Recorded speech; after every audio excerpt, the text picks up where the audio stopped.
Imagine a woman paralyzed for years, unable to speak a single word. Her mind, a universe of thoughts, feelings, memories locked away. For her, communication is a slow, painstaking process. Now picture this. She sits in front of a screen as she thinks words begin to appear. Not just simple words, but complex sentences conveying her desires, her wit, her very essence. This isn't science fiction. This isn't a scene from a distant future. This is happening right now, today, on our planet. Researchers have developed an AI system that translates brain signals tied to speech into text on a screen, at speeds approaching natural conversation.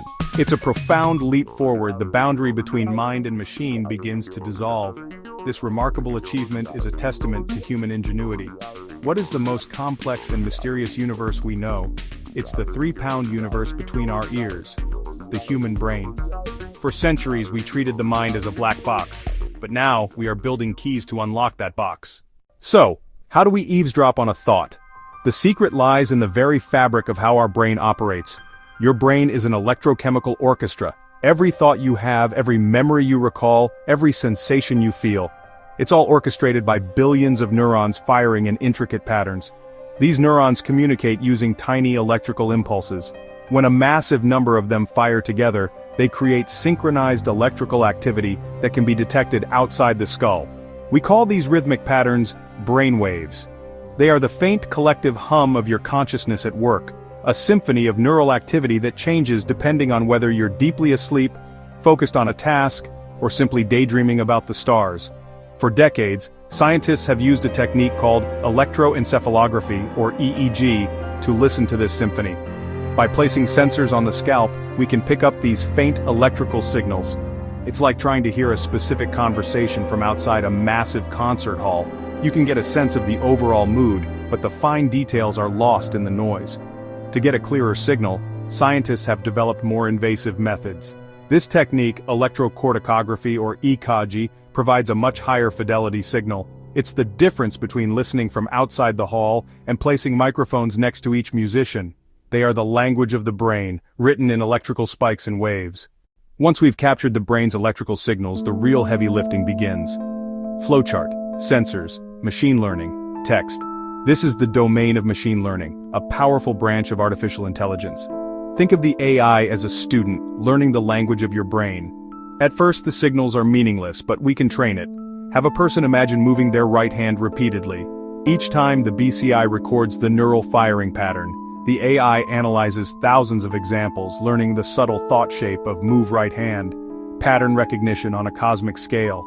The AI doesn't understand like a human, it finds consistent correlations between pattern and outcome. It's a statistical matchmaker. Over time, with repetition and smart algorithms, it becomes proficient. It learns the pattern for move right hand and for move left hand. It can also tell the brain activity for the vowel A from the vowel E. They learn an individual's neural fingerprint, adapting to how that person's brain works. So it's a partnership, a dance of biology and silicon, turning private experience into communicable data. The most immediate and awe-inspiring applications of this technology are profoundly human. They are about restoring connection and agency to those who have lost them. For someone with locked-in syndrome, their body is a prison, but their mind remains as vibrant as ever. Brain-computer interfaces are crafting the keys to that prison. By translating intended speech directly from the brain, we are giving people back their voice. This isn't just about basic communication like yes or no. We are seeing systems that allow for nuanced, rapid expression, enabling users to write emails, browse the web, and most importantly, have spontaneous conversations with friends and family. The impact extends beyond speech. For individuals paralyzed by spinal cord injuries or neurological disease, BCIs offer a new hope for movement. We've seen remarkable demonstrations where a person, by simply thinking about it, can control a robotic arm to pick up a cup and drink from it. The brain signals that once would have traveled down the spinal cord to their own arm are instead intercepted, decoded by an AI, and transmitted wirelessly to a prosthetic limb. It's a reunion of intent and action, bypassing the biological roadblock. This technology is not just an assistive device, it is a functional restoration of a lost ability, a bridge back to physical independence. Think about the potential for neurorehabilitation. After a stroke, parts of the brain may be damaged, disrupting its ability to control parts of the body. We are turning a deep understanding of the cosmos within our skulls, into practical miracles that restore dignity, connection, and hope. This is the promise of mind-reading AI made real, a force for healing and empowerment that is already changing lives for the better. We are standing at a crossroads. The path ahead branches into countless possible futures, each shaped by the choices we make today about this incredible technology. This is not a conversation that should be limited to scientists in their labs or ethicists in their ivory towers. This is a conversation for everyone, because this technology, more than any other, touches upon the very essence of who we are, our thoughts, our privacy, our identity. Therefore, it is your cosmic right and your civic duty to become part of this discussion. Don't be a passive observer to the future being built around you. Be an active architect. Your first step is simple. Get curious. Seek out information. Watch documentaries, read articles, listen to podcasts about brain-computer interfaces and neural decoding. Don't shy away from the complexity. Embrace it. Learn the difference between EEG and EKG. Understand the basics of how a machine learning algorithm is trained. You don't need to become a neuroscientist, but having a foundational knowledge empowers you. It allows you to move beyond the sensational headlines and engage with the topic in a meaningful way. Knowledge is the currency of democracy. In the coming neural age, understanding the basics of brain science will be as important as understanding the basics of civics. As we look beyond the immediate horizon, the potential applications of mind-reading AI expand in ways that are truly mind-bending. Imagine a world where communication is no longer limited by the speed of our thumbs on a screen, or even the words we can speak. Imagine telepathic communication, complex ideas, emotions, sensory experiences transmitted directly from one mind to another. A surgeon could share their precise hand movements with a student. An architect could allow a client to experience a walkthrough of a building that exists only in their imagination. This could represent the next great leap in human connection, a form of communication as rich and nuanced as thought itself. The realm of creativity and entertainment could be completely transformed. Imagine composing music not with an instrument, but by imagining the melody in your head. Artists could paint digital canvases with thoughts, shaping colors and forms with pure intention. Video games could adapt in real time not just to your actions, but to your emotional state, becoming more challenging as you feel confident or offering a helping hand when you feel frustrated. Education could also be revolutionized. Instead of passively listening to a lecture, a student's brain-computer interface could monitor their level of engagement confusion.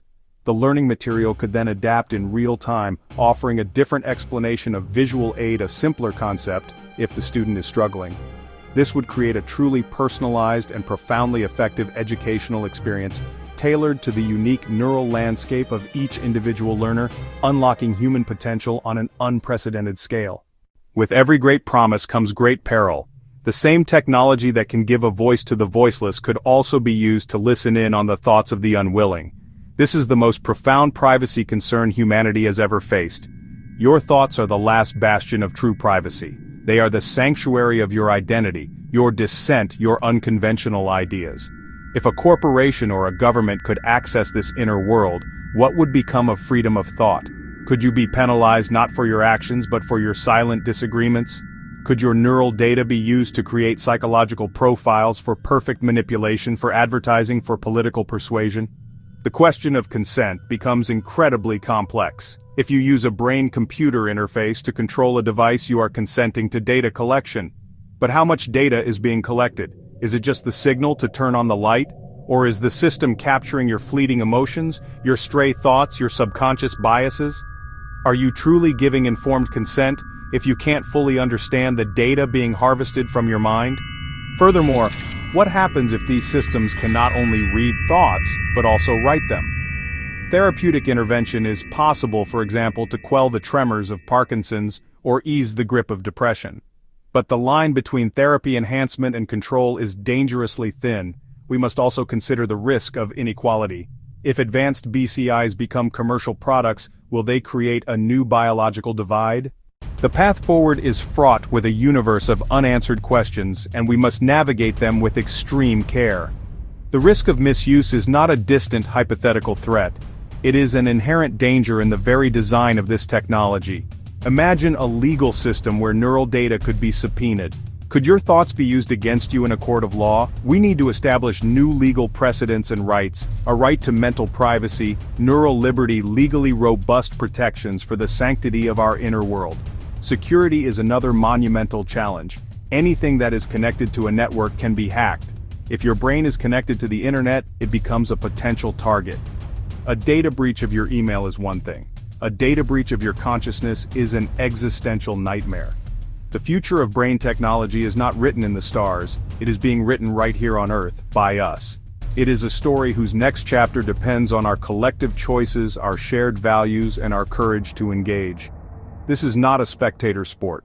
The development of technology that can interface with the human mind is one of the most significant endeavors in our history. It requires the participation of all of us. You have a role to play in this grand unfolding cosmic drama. Your voice matters more than you know. We must demand a new social contract for the neural age, advocate for policies that put human rights first, put human dignity first, support organizations establishing ethical neurotechnology guidelines, call on your elected officials to get educated, push them to create laws protecting cognitive liberty. The choices we make now, the legal frameworks we build, the ethical standards we set, will create the foundation for everything that follows. The cosmos is within us, and its future is in our hands. Let's explore it, together.